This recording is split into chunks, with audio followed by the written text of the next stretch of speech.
జిల్లాలో అసలీ డిమాండ్ రకం రాసి 659 విత్తనాలు లభించక ఆందోళన చెందుతుంటే మరోవైపు డీలర్లు బ్లాక్ మార్కెట్కు తరలించి సొమ్ము చేసుకుంటున్నారని ఆరోపిస్తూ రైతులు ఆందోళనకు దిగారు. ఓ సీడ్ షాపు నుంచి ఒక వాహనంలో విత్తనాల సంచులు తీసుకెళ్తుండగా రైతులు పట్టణంలోని స్థానిక కిసాన్ చౌక్లో అడ్డుకున్నారు. 2-3 రోజులుగా క్యూ లైన్లో నిలబడి పడిగాపులు కాస్తున్నా విత్తన ప్యాకెట్లు దొరకడం లేదని, అలాంటిది సంచులు ఎలా తీసుకెళ్తారంటూ వారంతా ఆగ్రహంతో ఊగిపోయారు. అక్కడే రాస్తారోకో చేపట్టి నిరసన వ్యక్తం చేశారు. దీంతో ఇరువైపులా వాహనాలు నిలిచిపోయాయి. ట్రాఫిక్ తీవ్ర అంతరం ఏర్పడింది. పోలీసులు అక్కడకు చేరుకుని రైతులను సమాధానించే ప్రయత్నం చేసినా వారు వినిపించుకోకుండా నిరసన కొనసాగించారు. దాదాపు గంట పాటు రోడ్డుపైన నిల్చొని నినాదాలతో హోరెత్తించారు. చివరకు డీఎస్పీ జీవన్ రెడ్డి, జిల్లా వ్యవసాయ శాఖ అధికారి పుల్లయ్య ఘటనా స్థలాన్ని చేరుకుని ఆందోళనకారులతో మాట్లాడారు. పూర్తి వివరణ జరిపి తగు చర్యలు తీసుకుంటామని చెప్పారు. అనంతరం వాహనాన్ని పోలీస్ స్టేషన్కు తరలించడంతో రైతులు శాంతించి ఆందోళన విరమించారు.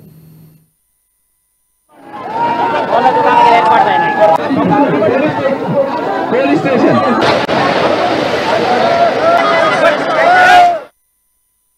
ఇక విత్తనాల కోసం తిండి తిప్పలు మానుకొని ఎండను సైతం లెక్క చేయకుండా 2-3 రోజులుగా విత్తన షాపుల ఎదుట బారులు తీరుతుంటే కొంతమంది వ్యాపారులు, అధికారులు కుమ్మక్కై డిమాండ్ రకం విత్తనాలను గుట్టు చప్పుడు కాకుండా బ్లాక్ మార్కెట్కు తరలించి లాభాలు గడిస్తున్నారని రైతులు ఆరోపించారు. ఇదెక్కడి విడ్డూరమంటూ ఆవేదన వ్యక్తం చేశారు. రైతులను మభ్యపెట్టి వ్యాపారం చేయడం తగదని, ఇది ఏమాత్రమూ మంచిది కాదంటూ అభిప్రాయం వ్యక్తం చేశారు. కనీసం ఒక్కొక్కరికి 2 ప్యాకెట్లైనా అందించాలని కోరారు. మరోవైపు పలు కంపెనీలకు సంబంధించి అన్ని రకాల విత్తనాలు అందుబాటులో ఉంటాయని, రైతులు ఆందోళన చెందకుండా వాటిని తీసుకెళ్లాలని వ్యవసాయ అధికారులు సూచిస్తున్నారు. ఒకే రకం విత్తనం కావాలని కోరడం వల్లనే ఈ సమస్య తలెత్తుతున్నాయని అన్నారు. ఇక అన్ని రకాలను సాగు చేసుకుంటే విత్తనాల కోసం క్యూ కట్టాల్సిన అవసరం ఉండబోదని రైతులకు స్పష్టం చేస్తున్నారు. మొత్తానికైతే రైతులకు విత్తన విపత్తు తప్పడం లేదు. బయట తీసుకుపోయే తయారు ఉన్నాడు కాబట్టి వీళ్ళంతా రైతులందరూ ఇక్కడ ఏకమై ఇక్కడ ధర్నా చేయటం జరిగింది. అట్ల ముందే వెళ్ళిపోయింది. ఇక్కడ పట్టుకున్నారట పోలీస్ వాళ్ళు ఇక్కడనే పట్టుకొని పోలీస్ స్టేషన్ పంపిల్లట.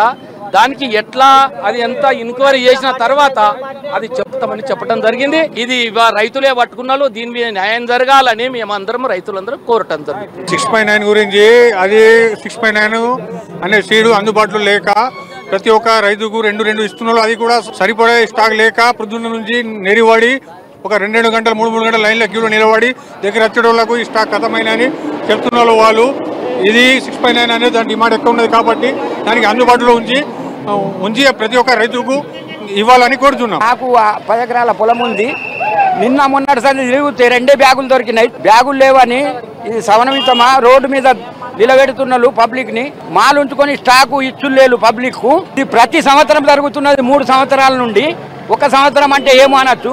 ప్రతి సంవత్సరం జూన్ నెల వచ్చిందంటే స్టాక్ లేదంటలు, లేకపోతే మాల్ రాలే అంటలు వీళ్ళు దుకాణదారులు, డిస్ట్రిబ్యూటర్లు. ఇది ఎంతవరకు సమన్వితం? రైతులతోనే ఆడుకునుడు. మందు పొత్తలు అప్పుడు అట్లనే అంటలు, గింజలకి ఇట్లనే అంటలు. గింజలు లేవు, స్టాకు లేవు అని బంద్ పెట్టిన దానికి 7 గంటల నుంచి దుకాణాల పైన తిరిగితే మా తాట లేవు అని అంటున్నారు. అందుకొరకు ధర్నా.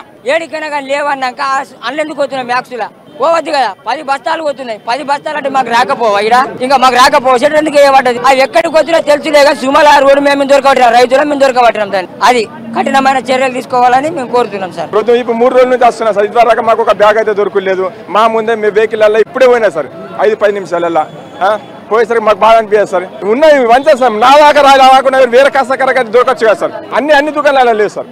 నిన్న ఇచ్చిళ్ళు ఎక్కడెక్కడో కొన్ని ఇచ్చిళ్ళు డంప్ వేసేసిళ్ళు. మళ్ళీ ఇప్పుడు బయట తరలిస్తున్నారు. ఇప్పుడు చూసి మేమే 100 మంది మేము చూసినాం సార్. జనరల్గా ఇస్తే బాగుండు. అక్కడ రైతులు పెద్ద ఎత్తున ఉన్నప్పుడు వాళ్ళ ముందటనే ఇట్లా డిస్ట్రిబ్యూటర్ నుంచి డీలర్కి ఇవ్వడం కరెక్ట్ కాదు. అది ఇస్తే కొంచెం రైతులకు కూడా అక్కడ చాలా సేపు వెయిట్ చేస్తున్నట్టు వాళ్ళ ముందరనే వేరే వాళ్ళకు పంపుతుంటే అనుమానాలు దారిస్తుంది. ఏదైనా ఒక ప్రాపర్ పద్ధతిలో ఇవాళ డిస్ట్రిబ్యూటర్స్, అగ్రికల్చర్ ఆఫీసర్స్ కూడా అక్కడ ఉండి వాళ్ళకి రైతులను కన్విన్స్ చేసి వాళ్ళకి అనుమానం లేకుండా అది ఇవ్వాలి. ఎందుకంటే డీలర్స్ కూడా విలేజ్లలో మండలంలో ఉంటారు కాబట్టి అక్కడ కూడా వాళ్ళు కూడా డీడీ కట్టినప్పుడు వాళ్ళు కూడా పంపాల్సి వస్తుంది. కానీ ఆ పంపేదానికి ఒక పద్ధతి ప్రకారం పంపాలి. రైతులకు అనుమానం లేని రీతిలో వాళ్ళకి కౌన్సిలింగ్ చేసి పంపితే బాగుంటుందని మా డిపార్ట్మెంట్ సలహా. 2 రోజుల కిందట మన జిల్లాకు దగ్గర 27,000 ప్యాకెట్లు రావడం జరిగింది. అది మనం జిల్లాలోని అన్ని డీలర్ల ద్వారా మనం సప్లై చేయడం జరిగింది. మొన్న తర్వాత నిన్నటి రోజున కూడా మనకు ఒక జిల్లాకు 13,000 ప్యాకెట్లు రావడం జరిగింది. అందులో 13,000 ప్యాకెట్లలో మనం అర్బన్లో లోకల్లోనే ఒక 11 మంది డీలర్లలో మనం ఒక 8,000 ప్యాకెట్లు సప్లై చేయడం జరిగింది. అందులో భాగంగా ఇంకా మిగిలిన 5,000 ప్యాకెట్స్ మనం జిల్లాలోనే వివిధ మండలాలలో కొంచెం రిటైలర్స్ పంపడానికి ఉండే అది కొన్ని నిన్న డిస్ట్రిబ్యూషన్ చేయంగా మిగిలినవి కూడా కొన్ని ఈ రోజున పంపిస్తూ ఉన్నారు. ఇది అంటే నిన్న అంటే మొన్న పంచంగా నిన్న కూడా కంటిన్యూషన్లో ఉండడం, నిన్న కంటిన్యూషన్లతో పాటు ఇవాళ కూడా అవైలబుల్ ఉన్నాయనే పాకెట్స్ ఉద్దేశంతో ఈరోజు రైతులు పెద్ద ఎత్తున రావడం జరిగింది. సో మనకు ఫస్ట్ తారీఖున మిగతా ఇంకొక 20,000 పాకెట్లు రాబోతున్నాయి. అట్లాగే 3వ తారీఖు 6-7 తారీఖులలో కూడా ఇంకా 20 దగ్గర ఇంకొక 60,000 పాకెట్స్ మనకు జిల్లాకు రావడం జరుగుతున్నది. ఆ గత సంవత్సరం లాగే మనకు 1,20,000 పాకెట్లు, పోయిన సంవత్సరం కూడా మనకు 1,20,000 పాకెట్లు సప్లై చేస్తున్నారు. అంతే సేల్ అయినాయి. ఈసారి కూడా మనకు 1,20,000 పాకెట్లు ఇవ్వడానికి కంపెనీ వాళ్ళు ఒప్పుకున్నారు. కాబట్టి ఇంకొక 3 విడతలలో మనకు కావాల్సిన విత్తనాలు రాబోతున్నాయి. కాబట్టి రైతులు ఎక్కడ కూడా